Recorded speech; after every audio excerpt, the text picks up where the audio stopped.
सूरजपुर नाम के एक छोटे से गांव में करण नाम का 18 साल का लड़का रहता था।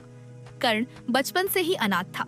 उसकी माँ जन्म के समय ही गुजर गई थी और जब वह 8 साल का था, उसके पिता दीपक एक दिन जंगल गए और फिर कभी वापस नहीं लौटे।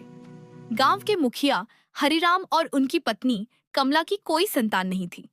उन्होंने ही करण को अपने बेटे की तरह पाला, लेकिन बड़ा होने पर करण को लगने लगा कि वह उन पर बोझ है। उसने निश्चय किया कि अब वह खुद कमाएगा। एक दिन वह कुल्हाड़ी लेकर पास के जंगल में लकड़ियां काटने गया। जंगल में अचानक उसे एक बड़ी काली कोयल दिखाई दी। वह इंसानी आवाज में बोली, कर्ण, मैं तुम्हारे पिता के बारे में जानती हूँ। करण डर गया। कोयल ने कहा कि वह पहले एक स्त्री थी, पर श्राप के कारण कोयल बन गई है। उसने कहा कि करण के पिता जिंदा हैं, लेकिन उसे श्राप से मुक्त करना होगा। अगले दिन कोयल उसे एक गुफा में ले गई, जहां एक संदूक में ढेर सारे हीरे जवाहरात थे। कोयल बोली, यह तुम्हारे लिए है, और अगर तुम पूर्णिमा की रात मेरी शक्तियां एक बोतल तोड़कर आजाद कर दोगे तो मैं तुम्हें तुम्हारे पिता से मिलवा दूंगी। करण लालच और पिता से मिलने की उम्मीद में मान गया, लेकिन उसी जंगल में एक साधु स्वामी दयानंद ने उसे रोकते हुए कहा, यह कोयल असल में एक दुष्ट डायन है।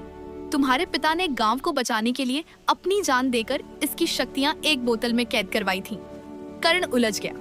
उसे समझ नहीं आया कि किसकी बात माने। पूर्णिमा की रात उसने आखिरकार बोतल तोड़ दी। तुरंत कोयल एक भयानक डायन में बदल गई और हंसने लगी। तब साधु ने कहा, अब इसे रोकने का एक ही तरीका है, फिर से किसी को बलिदान देना होगा। अपनी गलती समझकर करण खुद कुएं में कूद गया। उसके बलिदान से डायन की शक्ति खत्म हो गई और वह हमेशा के लिए एक साधारण पक्षी बन गई। गांव बच गया, लेकिन हरिराम और कमला ने अपने बेटे जैसा करण खो दिया। कहानी की सीख, झूठे वादों और लालच में आकर लिया गया फैसला जीवन बदल सकता है। सच्चाई को पहचानना ही असली समझदारी है।